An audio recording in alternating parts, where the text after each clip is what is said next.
Hola, hola, muy buenos días. ¿Cómo estáis? El Señor os bendiga. Es un gusto nuevamente retomar ahora en el Deuteronomio capítulo 7 y capítulo 8. Lo que vamos a ver de aquí en adelante es una continua repetición y advertencia respecto a los peligros que Israel enfrentaría, sea para tomar la posesión, de cómo debían enfrentar las batallas, y también cuando comenzasen a ver los beneficios de estar en la tierra prometida, para que no crezca en ellos la autosuficiencia, ¿sí? La idolatría, que en definitiva a veces está ligada a la idolatría a las imágenes, pero cuando hay autosuficiencia hay una autoidolatría escondida, ¿sí? Y por eso el capítulo 7 comienza con una seria advertencia. Las naciones que serían expulsadas, que serían mucho más numerosas y poderosas que Israel, serían vencidas, pero porque Dios intervenía. Dios no debería establecer ningún vínculo con estas naciones paganas precisamente para evitar el sincretismo. Israel debía comprender su función de pueblo apartado por Dios de entre todas las naciones de la tierra para un servicio especial. Pero el primer paso era reconocer que esa elección era debida no a que ellos fuesen especiales, sino que Dios quiso y podría haber escogido cualquier otro. ¿Por qué escogió Israel? Porque Dios quiso, no porque ellos eran especiales.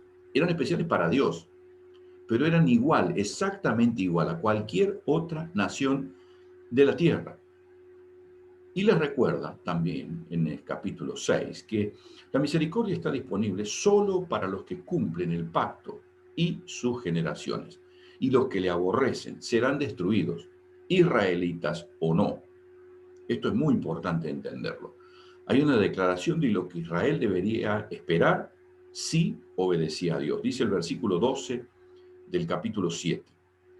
Y por haber oído estos decretos y haberlos guardado y puesto por obra, y ahí está la cuestión, Jehová tu Dios guardará contigo el pacto y la misericordia que juró a tus padres, y te amará, y te bendecirá, y te multiplicará, y bendecirá el fruto de tu vientre, el fruto de tu tierra, tu grano, tu mosto, tu aceite, la cría de tus vacas, los rebaños de tus ovejas, en la tierra que juró a tus padres que le daría.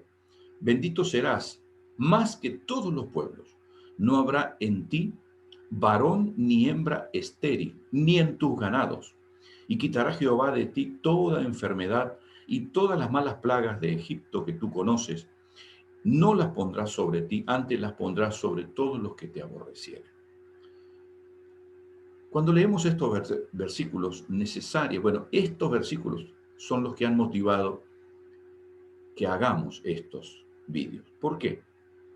Porque estos versículos son promesas hechas por Dios al pueblo de Israel antes de entrar en la tierra prometida, para cuando ellos estuviesen habitando la tierra prometida.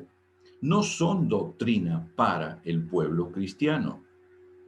Está claro que tenemos un conflicto con estos versículos cuando pensamos que un hermano o una hermana de cualquier congregación no puede tener hijos, tiene problemas para tener hijos. Y entonces decimos, no, pero la Biblia dice, no, esto es promesa para el pueblo de Israel. Y los que creen de alguna manera que esto no puede ser, que esto no es verdad, también son aquellos que defienden que las plagas no te tocarán, como cuando empezó el coronavirus, que había algunos que estaban enarbolando la bandera que como éramos cristianos nos íbamos a enfermar del coronavirus. Algunos de ellos murieron de coronavirus. Estamos en el mundo y sufrimos las mismas catástrofes, muertes y limitaciones que tienen los que no son cristianos. No tomemos la escritura para hacerle decir lo que nos resulta agradable, lo que nos gustaría que fuera verdad, y lo defendamos como una doctrina. Esto no es doctrina para el pueblo cristiano. Es una promesa para el pueblo de Dios antes de entrar a la tierra prometida. ¿Sí? Y es interesante de que antes de esto Israel debería derrotar a varias naciones. todas ellas mucho más poderosas, pero Dios le dice que no tema. Le dice que no tema, que la gloria sería más reconocible si Israel tenía poca fuerza. ¿Sí? El versículo 22 dice algo interesante. Y Jehová tu Dios echará estas naciones delante de ti poco a poco. No podrás acabar con ellas enseguida, para que las fieras del campo no se aumenten contra ti. Y aquí está un poco la advertencia de Dios. Si Israel hubiera entrado y simplemente con una batalla hubiera expulsado a todas las naciones de la tierra que estaban habitando la tierra de Canaán, ¿qué creen que habría pasado con Israel? Automáticamente habría caído en su propia autoexaltación. Y Dios dice, no, eso no es bueno para ti. Porque la autoexaltación primero comienza con los de afuera y luego comienza con los de adentro y pretende ocupar al ser humano por encima del resto. No importa si es amigo o familiar, esposo, esposa, hijo, extraño, extranjero. La autoexaltación no le hace bien absolutamente a nadie. Por eso Dios dice, le irás conquistando de a poco. Y es lo que nos pasa a nosotros con nuestra vida de pecado. Cuando llegamos al Señor, empezamos a combatir nuestra vida de pecado y vamos conquistando áreas de nuestra vida progresivamente. No las vamos a conquistar todas en un día. De esto, los que conocen a Cristo hace 30, 40, 50 años son testigos. Todavía luchan con su carne, como lo hago yo todos los días. Como Pablo dice, no hago lo que quiero, sino lo que no quiero por causa del pecado que está en mí. Seguimos luchando. ¿Por qué? Porque esa es la forma de depender de Dios, de reconocer nuestra debilidad. Pablo dice, en tanto soy débil, soy fuerte. ¿Sí? Por eso mismo el Señor comprende que se compromete con Israel para expulsar a las naciones, pero lo hará progresivamente, según sus tiempos. Y como Israel deseaba otra cosa, surgen siempre conflictos. La motivación, ¿sí?, es para que las fieras del campo no se aumenten en este caso. Para nosotros es que no aumente nuestro orgullo, nuestra soberbia, nuestra vanagloria.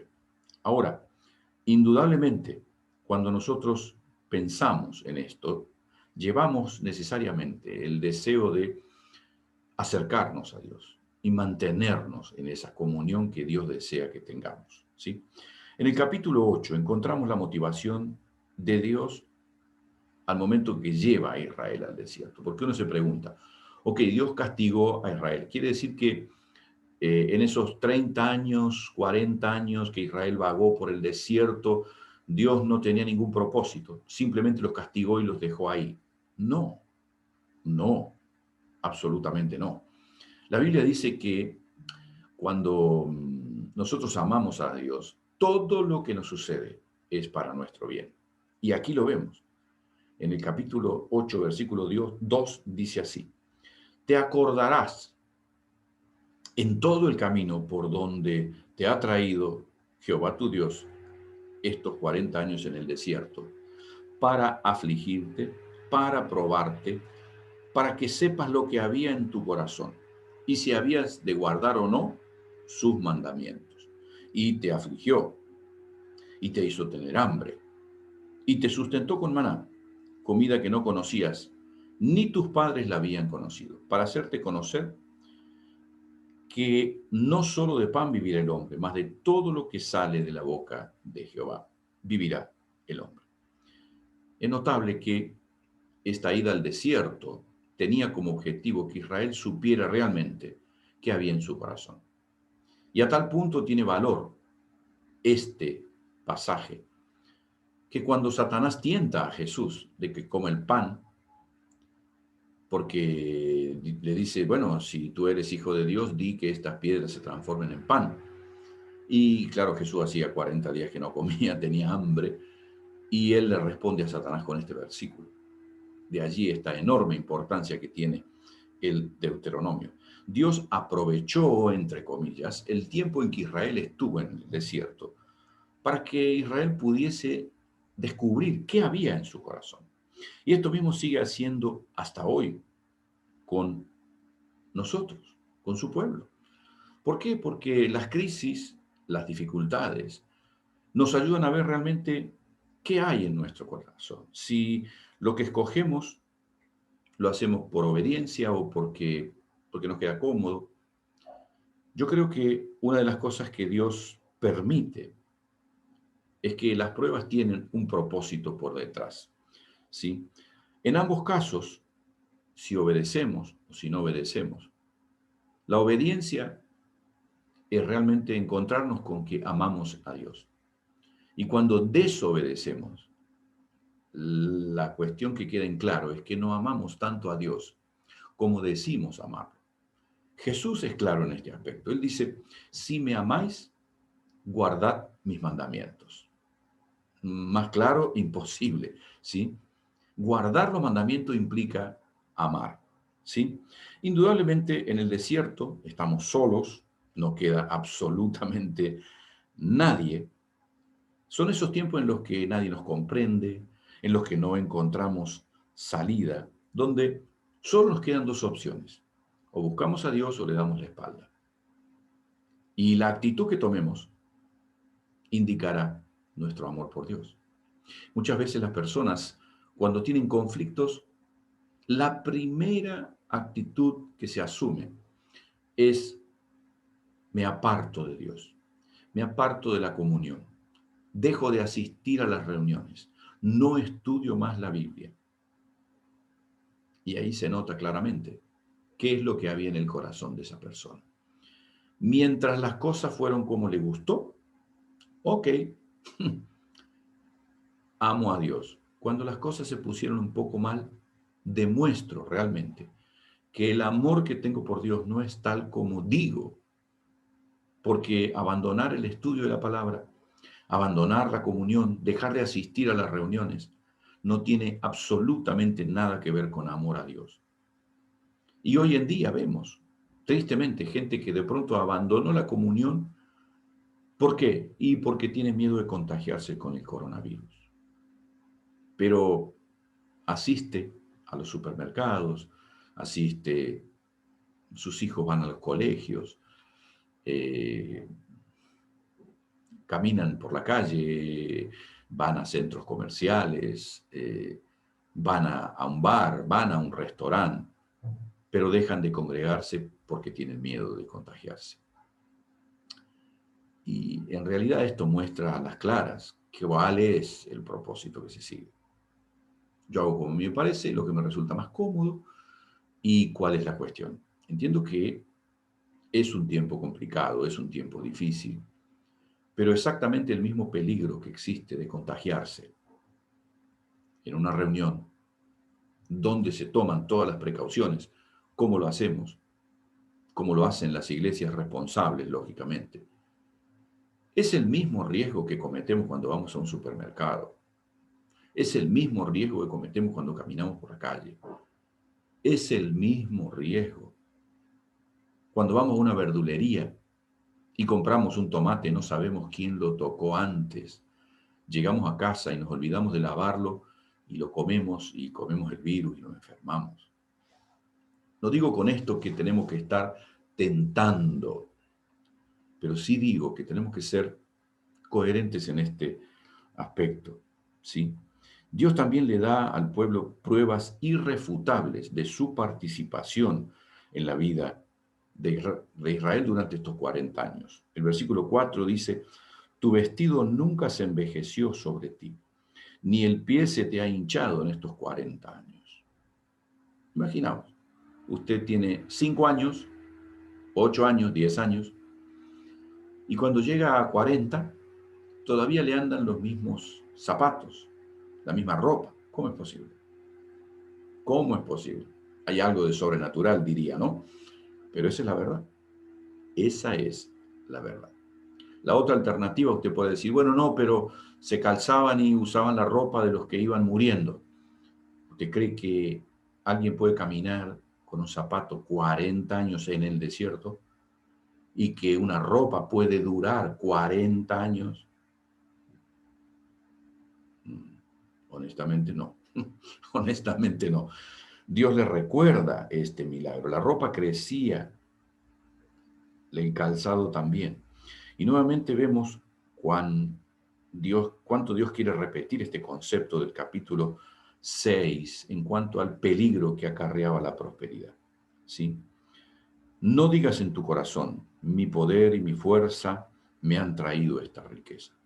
No digas eso. Cristiano, si te va bien, si eres una persona exitosa, no creas que todo es por ti. No lo creas. Cierra el capítulo con una declaración de las consecuencias que esta actitud de arrogancia tendría. Si llegases a olvidarte de Jehová tu Dios, y anduvieres en pos de dioses ajenos y les sirvieses y a ellos te inclinares, yo afirmo hoy contra vosotros que de cierto pereceréis. Como las naciones que Jehová destruirá delante de vosotros, así pereceréis, por cuanto no habéis atendido a la voz de Jehová, vuestro Dios.